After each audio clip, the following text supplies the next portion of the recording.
Hello दोस्तों, तो आज की इस वीडियो में मैं आप लोगों के लिए सोल लैंड 2 के एपिसोड को एक्सप्लेन करने वाला हूँ। वैसे तो आज के दिन मैं ट्रेवल कर रहा हूँ, लेकिन चूंकि आप लोगों को एपिसोड भी देना था तो मैंने गाड़ी में ही रिकॉर्ड करना शुरू कर दिया। अगर आवाज थोड़ी बहुत चेंज आए तो प्लीज एडजस्ट कर लेना। तो जैसा कि अब तक की कहानी में हम लोगों ने देख लिया कि यूहो स्टारलू एम्पायर की आर्मी में एक नॉर्मल सोल्जर बनने की कोशिश करता है, मगर जब उसका सामना god of death soul guidance tool के साथ हुआ तो उसे समझ आ गया था कि अब नॉर्मल सोल्जर बनने का समय नहीं, बल्कि उसे जल्द से जल्द शेक एकेडमी जाना होगा, क्योंकि इस वक्त ये जंग की सिचुएशन काफी ज्यादा बिगड़ चुकी थी और सिर्फ पोसाइडन पिविलियन ही है जो कि इस जंग के बारे में कुछ कर पाए। यही सब सोचते हुए यूहो तीसी के साथ वापस शेक एकेडमी आ जाता है, जहाँ पर यूहो की मुलाकात वांगडोंग से भी हो चुकी थी। मगर चूंकि मिस वांगडोंग अपनी यादाश्त खो चुकी थी तो उसे यूहो याद नहीं था। साथ ही साथ वो यूहो को बताती है कि मेरा नाम वांगडोंग नहीं बल्कि टांग वुटोंग है।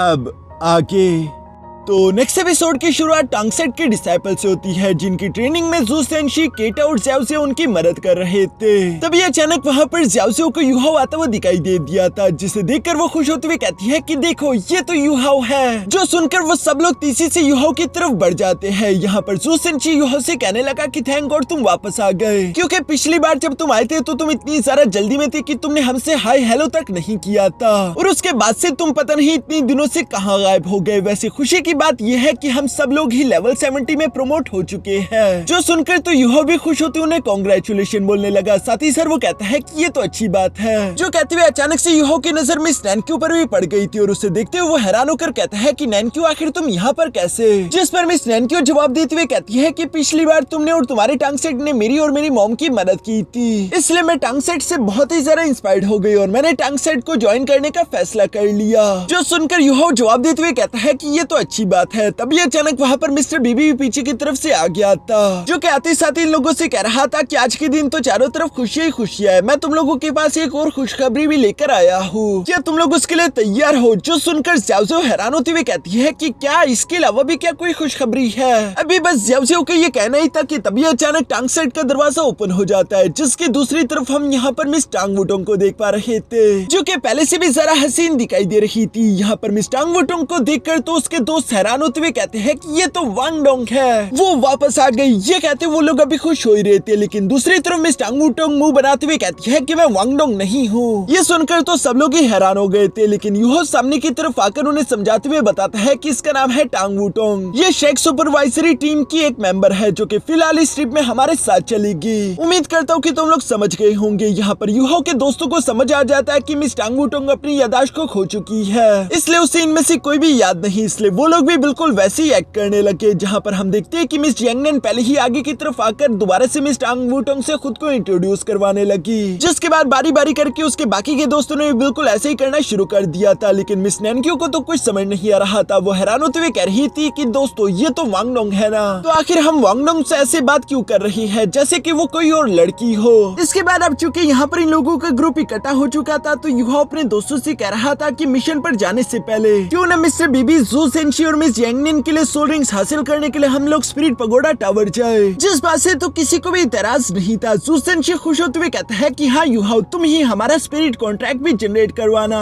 जो कहते हुए ये सब लोग स्पिरिट पगोडा टावर की तरफ रवाना हो जाते हैं। रास्ते में हम देखते हैं कि मिस यांगनेन यहाँ पर टांग वुटोंग को बता रही थी कि कैसे शेक एकेडमी और टांगसेट ने हमेशा एक दूसरे की मदद की है, जबकि दूसरी तरफ जू सेंशी भी चुपके से यूहाओ से सवाल करते हुए पूछ रहा था कि ये तो वांगडोंग है ना, फिर आखिर हम इससे ऐसे बर्ताव क्यों कर रही है जैसे कि ये कोई और लड़की हो। आखिर इसकी मेमोरीज को क्या हो गया है और ये ठीक कैसे होगी। इस पर यूहो जवाब देते हुए कहता है कि होश में आने के बाद इसने अपनी मेमोरीज को खो दिया था और पता नहीं टांग वुटोंग की मेमोरीज वापस कब आएगी, लेकिन मुझे लगता है कि हमें उसे थोड़ा समय देना चाहिए, इसलिए जो जैसा है वैसा चलने दो। यहाँ पर ये सब इसी तरह की बातें करते हुए धीरे धीरे सामने की तरफ बढ़ते जा रहे थे, जहाँ पर आखिरकार ये लोग स्पिरिट पगोडा टावर के नजदीक पहुँच जाते हैं। जहाँ स्पिरिट पगोडा टावर के पास पहुँचते हुए यहाँ मिस्टर बीबी कह रहा था कि स्पिरिट पगोडा टावर की लाइट एनर्जी काफी ज्यादा है। इस पर यूहो जवाब देते हुए कहता है कि हाँ वो इसलिए क्योंकि हमने स्पिरिट पगोडा टावर को ऐसे ही डिजाइन किया था कि वो डायरेक्टली सनलाइट से लाइट एनर्जी को एब्सॉर्ब करके रिचुअल में इस्तेमाल कर सके।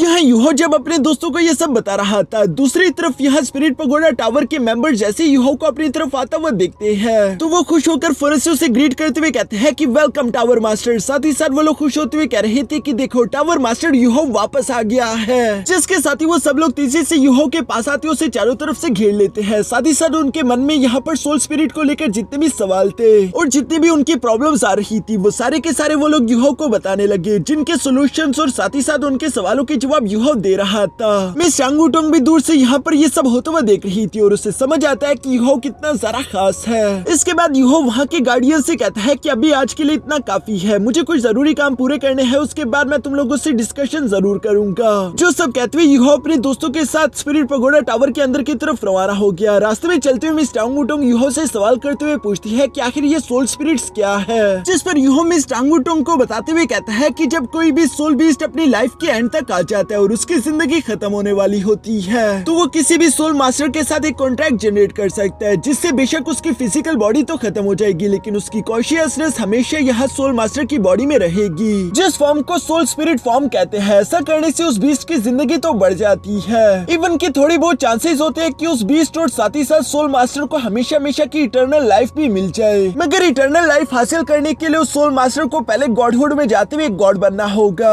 ये सुनकर तो मिस चांग वुटोंग ऐसा मुंह बनाने लगी जैसे कि गॉड बनने में क्या ही खास बात है और मैजिकल पैलेस वाला किसको चाहिए, क्योंकि वो खुद भी तो गॉडहुड के मैजिकल पैलेस को छोड़कर अर्थ पर आई थी। उसकी ये बातें यूहो को अजीब जरूर लगी लेकिन वो इस पर ज्यादा ध्यान नहीं देता। तभी दूसरी तरफ हम देखते हैं कि बाइजी भी यहाँ स्पिरिट पगोडा टावर के गेट पर इन लोगों का इंतजार कर रही थी और वो इन्हें देखते हुए फौरन से इन्हें वेलकम करती है, जिसके बाद वो इन सब लोगों को अपने साथ स्पिरिट पगोडा टावर की मेन हॉल में ले आई थी, जहाँ पर ये सारे के सारे सोल स्पिरिट कॉन्ट्रैक्ट जनरेट होते हैं। जहाँ पर आते ही बाइजी ने फौरन से एक पोर्टल ओपन कर दिया था और उस पोर्टल के अंदर से हम देखते हैं कि एक गोल्डन कलर का हेवनली ड्रैगन हॉर्स निकलकर बाहर आ जाता है, जिसके बारे में बाइजी कह रही थी कि इससे मिलो, यह है हेवनली ड्रैगन हॉर्स, जिसमें वैसे तो एक प्योर ड्रैगन ब्लड लाइन है लेकिन एक बचपन के ट्रॉमा की वजह से वो कभी भी अपने ड्रैगन विंग्स को इवॉल्व नहीं कर पाया। हालांकि इसकी कल्टिवेशन 10,000 साल पुरानी हो चुकी है और अब तो इसकी जिंदगी भी एंड तक आ चुकी, ये मरने वाला है, इसलिए बीबी तुम्हें इसकी मदद करनी होगी। वैसे भी तुम्हारे पास प्योर लाइट ऑरा और ड्रैगन ब्लड लाइन है, ये तुम्हारे लिए बिल्कुल एक परफेक्ट फिट होगा। जो सुनकर मिस्टर बेबी धीरे धीरे से आगे की तरफ बढ़ती है उस हेवनली ड्रैगन हॉर्स की तरफ आते हुए कह रहा था कि प्लीज मुझे तुम्हारी मदद करने दो, मैं तुम्हारी मदद करते हुए तुम्हें इस एजिंग बॉडी से आजाद कर देना चाहता हूँ। मैं जानता हूँ कि हमारे इंसानों की जिंदगी तुम्हारे मुकाबले काफी ज्यादा कम है, लेकिन अगर तुम मेरे साथ एक सोल स्पिरिट कॉन्ट्रैक्ट जनरेट करते हो तो मैं वादा करता हूँ कि मैं अपनी पूरी जान लगा दूंगा तुम्हारी जिंदगी को ज्यादा से ज्यादा लंबी करने की। एक दिन मैं तुम्हें अपने साथ गॉडहुड तक लेकर जाने की कोशिश करूंगा। ये सुनकर वो heavenly dragon horse mister baby के साथ एग्री हो जाता है, जो देखकर तो उसके दोस्त भी खुश हो गए थे। दूसरी तरफ यूहो धीरे धीरे से सामने की तरफ बढ़ते हुए प्लेटफॉर्म पर आ चुका था, जहाँ आते यूहो कहता है कि तैयार हो जाओ, मैं प्रोसेस शुरू करने वाला, और ये कहती वो फिर से गॉड इलेक्ट्रोलक्स की तलवार और त्रिशूल को बाहर निकाल लेता है, जिसका इस्तेमाल करते हुए यहाँ सोल स्पिरिट कॉन्ट्रैक्ट जनरेट करवाना शुरू कर देता है। इस कॉन्ट्रैक्ट के दौरान हम देखते हैं कि धीरे धीरे करके हेवनली ड्रैगन हॉर्स की बॉडी गायब हो रही थी और वो स्पिरिचुअल फॉर्म में आते हुए फौरन मिस्टर बीबी की बॉडी में जाकर समा जाता है। यहाँ पर इन दोनों के दरमियान ब्लड कॉन्ट्रैक्ट बॉन्ड बन चुका था, चूँकि हेवनली ड्रैगन हॉर्स ने अपनी फिजिकल बॉडी को त्याग दिया था, तो इसी वजह से हम देखते हैं कि वो अपने ड्रैगन विंग्स को भी इवॉल्व कर पाता है। साथ ही साथ चूँकि वो हेवनली ड्रैगन हॉर्स मिस्टर बीबी के लिए भी बिल्कुल एक परफेक्ट फिट था, तो उसकी बॉडी भी ट्रांसफॉर्म हो चुकी थी। एक साथ उसके 2 लेवल ब्रेक थ्रू हो जाते हैं। वो फौरन से 70 से 72 लेवल पर पहुंच गया, जबकि साथ ही साथ उसे 4 सोल रिंग्स भी मिल चुके थे। यहाँ पर मिस्टर बीबी और हेवनली ड्रैगन हॉर्स का बॉन्ड बनता हुआ देखकर उसके दोस्तों काफी ज्यादा खुश हो गए थे, जबकि हेवनली ड्रैगन हॉर्स भी मिस्टर बीबी का शुक्रिया अदा करता है। दूसरी तरफ मिस्टर बीबी उससे कहता है कि आज से मैं तुम्हें टियानलोंग कहकर पुकारूंगा। ये सब होने के बाद बाइजी इनसे कहती है कि अब अगली बारी है एक Ruby soft tendon Python beast की, जो कि 30,000 साल से कल्टीवेशन प्रैक्टिस कर रहा है। वो बहुत ही ज्यादा फ्लेक्सिबल और साथ ही साथ कॉम्बैट फाइट में बेहतरीन है। मिस जैंगनन, मुझे लगता है कि ये बीस्ट तुम्हारे लिए बिल्कुल सुटेबल होगा। जो सुनकर तो मिस जैंगनन सामने की तरफ आने लगी थी, लेकिन दूसरी तरफ मिस बाइजी बताती है कि एक प्रॉब्लम है। जैसे कि यूहो ने रूल्स के हिसाब से बताया था कि कोई भी सोल स्पिरिट कॉन्ट्रैक्ट बनाने से पहले बीस्ट का एग्री होना जरूरी है, तो मिस यंगनन ये काम तुम्हें करना होगा, तुम्हें उसे इम्प्रेस करना होगा, क्योंकि वो इंसानों से नफरत करता है। और ये इसी वजह से क्योंकि शेक एकेडमी के एक टाइटल लेवल डोलो सोल मास्टर ने उसे बुरी तरीके से इंजर्ड कर दिया था, जिसके बाद वो बीमार पड़ गया।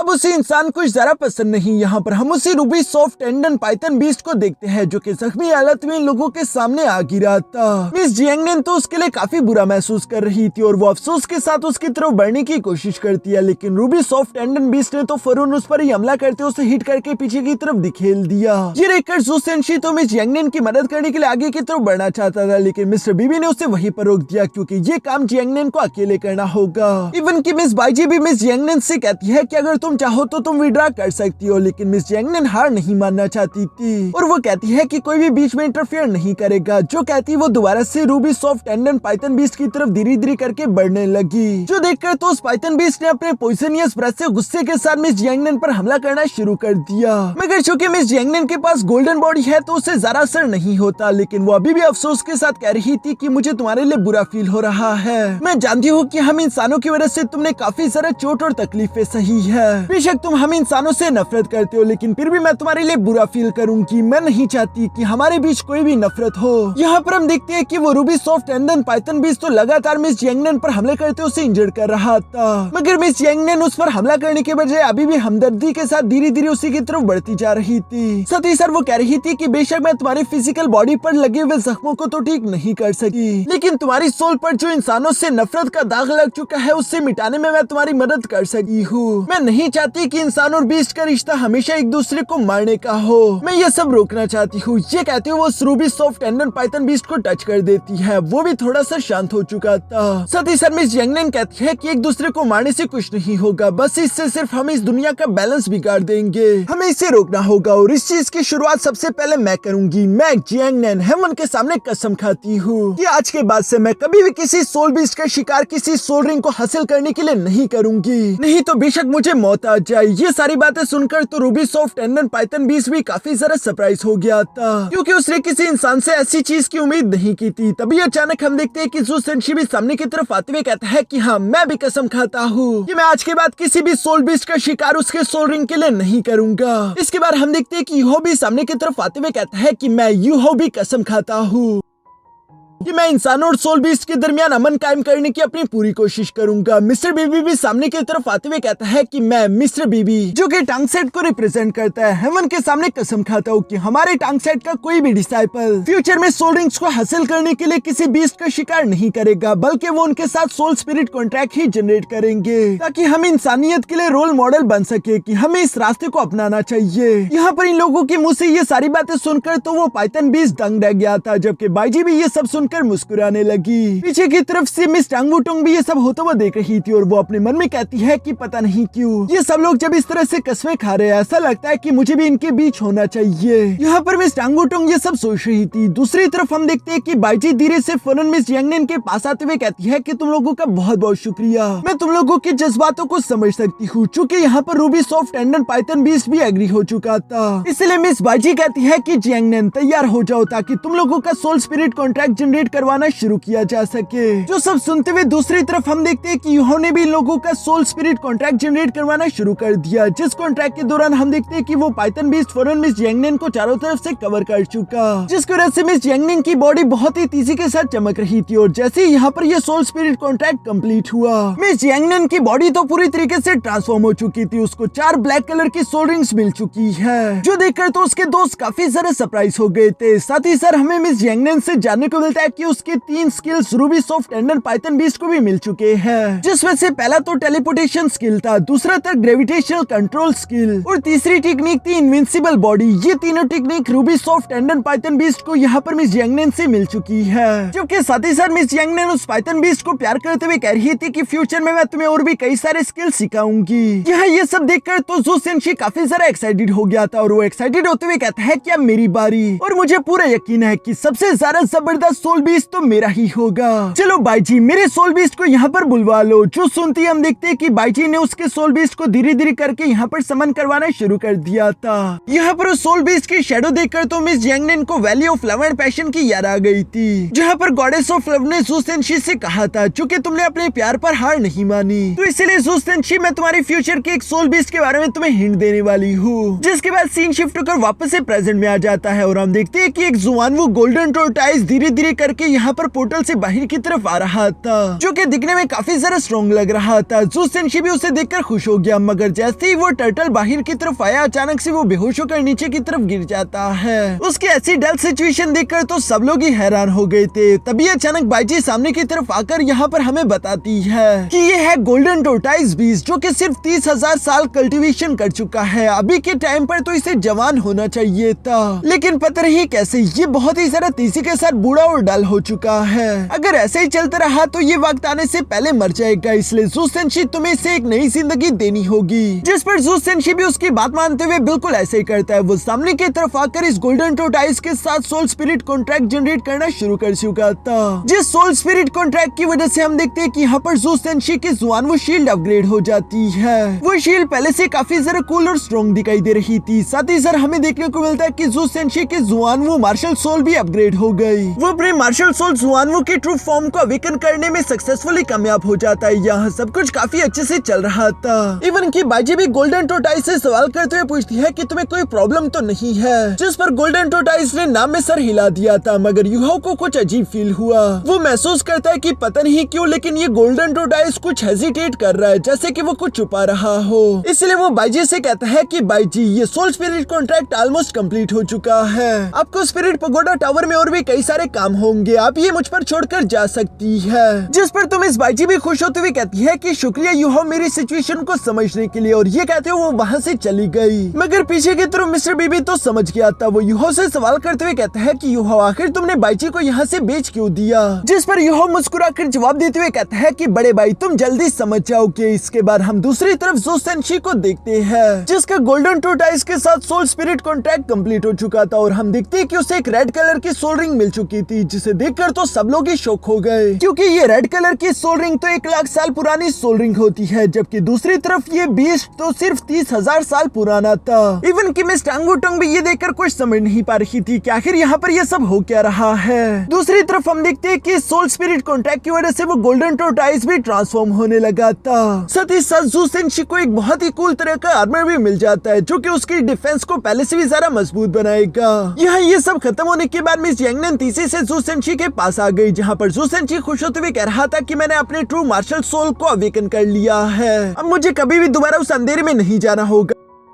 जिस पर मिस यांगनेन भी खुश होते हुए कहती है कि ज़ू सेंशी मुझे तुम्हारे लिए काफी खुशी हो रही है। यहाँ पर इन दोनों की ये चीजी बातें सुनकर तो दूसरी तरफ वो गोल्डन टोर्टाइस भी कहने लगा कि तुम दोनों को देखकर तो मुझे उल्टी आने लगी है, जो देखकर तो सब लोग ही हैरान हो गए थे कि क्या ये वही गोल्डन टोर्टाइस है जो कि अभी कुछ देर पहले ऐसे मरा मरा फिर रहा था, और अब देखो इसकी इतनी लंबी जबान निकल आई। दूसरी तरफ हम देखते हैं कि वो गोल्डन टोर्टाइस उल्टी करते हुए अपने मुंह से क्रिस्टल बाहर निकाल देता है, जिसे दिखते ही यूहो पहचान गया था कि ये तो लाइफ गोल्ड क्रिस्टल है लेक ऑफ लाइफ से। साथ ही वो गोल्डन टोर्टाइस भी काफी ज्यादा खुश दिखाई दे रहा था कि आखिरकार ये लाइफ गोल्ड क्रिस्टल उसकी बॉडी से निकल गया। ये उसकी बॉडी में कैसे आया वो ये सब बताना शुरू कर देता है कि आज से कुछ अर्से पहले वो लेक ऑफ लाइफ में चुपके से गया था, ताकि वो भी डाइटियान की तरह खुद को इवॉल्व करके अपनी कल्टीवेशन को इम्प्रूव कर सके। उसकी ये बात सुनकर तो उसके दोस्त उसके लिए तालियां मारने लगे कि वाह तुम में हिम्मत तो काफी है जो तुमने इतना बड़ा कदम उठा लिया। मगर गोल्डन टोर्टाइस बताता है कि ये सब कुछ इतने आसानी के साथ नहीं हुआ। जब मैं वहाँ पर कल्टीवेशन कर रहा था तभी डाइटियान वापस आ गया और मुझे वहाँ से भागना पड़ा।